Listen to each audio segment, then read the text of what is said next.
Winter officially begins this weekend. If you haven't noticed it already, be prepared for temperatures to go down while heating bills go up. I'm Danny Lipford with tips for today's homeowner. Stay tuned and we'll talk about controlling the cost right after this. What makes the holidays so magical? Oddly enough, it's not magic. It happens when something appears right when you need it, like the holiday gifts you ordered and had delivered with the Home Depot app.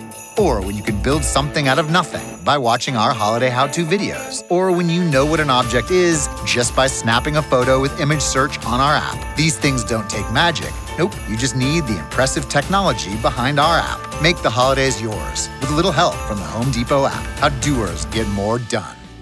One of the best ways to help control utility bills is to make it feel warmer inside without actually having to raise the thermostat. How, you ask? Remember back in the summer when the weatherman said the temperature is 85 degrees, but the heat index makes it feel like 90 or 95? Well, that same principle can work inside your home. If you use a humidifier to increase humidity, you can make it feel warmer than it really is. Some forced air furnaces have built-in humidifiers, but if yours doesn't, you can buy a standalone unit. With a little added moisture, your indoor heat index will make 68 degrees feel more like 78 degrees. That way, the heat index can be a good thing for you, at least until summer rolls back around. I'm Danny Lipford with tips for today's homeowner.